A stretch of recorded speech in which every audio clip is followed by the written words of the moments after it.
প্রিয় দর্শক, আমি এখন কিছু এই যে গাছ নিয়ে কথা বলবো। এই তোমরা ভাই রাস্তা দিও।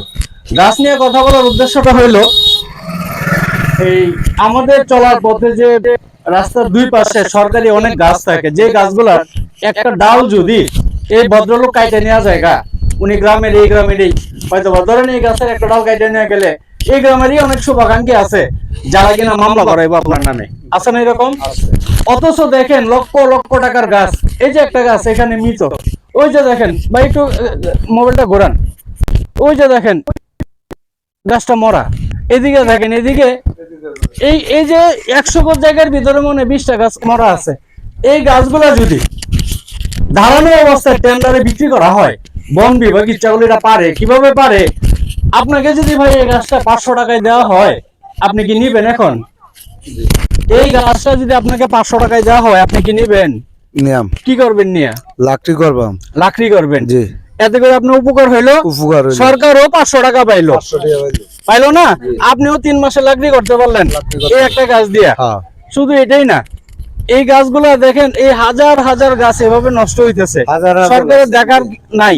অথচ আপনি যদি একটা ডাল কাটেন, আপনার নামে মামলা হয়ে যাবো, নির্ঘাত, এতে কোনো সমস্যা নাই। অথচ এই যে হাজার হাজার টাকা, লক্ষ লক্ষ টাকার গাছ এভাবে নষ্ট হইতেছে, এতে করে সরকারেরও ক্ষতি, আমাদের সম্পদেরও ক্ষতি।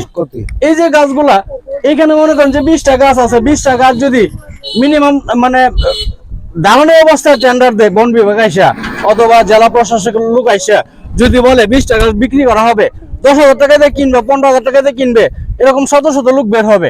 কারণ এই 20টা গাছ থেকে অন্তত 60-70 মন লাকড়ি বের হবে, আরো বেশি হবে। এইগুলো যদি মানে বন বিভাগ অথবা জেলা প্রশাসক একটু তদারকি করে, তাহলে আমাদের সম্পদ একটু রক্ষা হয়, আর সরকারের একটু আয়ের উৎস বাড়ে। সারা বাংলাদেশে রাস্তার পাশে এরকম লক্ষ লক্ষ গাছ আছে যেগুলা নষ্ট হয়ে গেছে, এইভাবে ধারণা অবস্থায় আছে, মরা। তাই আমি বন বিভাগ অথবা জেলা প্রশাসকের দৃষ্টি আকর্ষণ করে বলবো, আপনারা দয়া করে এগুলোর একটু তদারকির ব্যবস্থা করেন। এইখানেই দেখেন কত গাছ মরা, মিনিমাম এই যে 100 ফিট জায়গার 100 গজ জায়গার ভিতরে মিনিমাম 20টা গাছ আছে এরকম মরা। এখানে 7 কিলো রাস্তা আছে, সাউথা থেকে বারহাট্টা পর্যন্ত। এই 7 কিলোর ভিতরে অন্তত 100 গাছ মৃত আছে।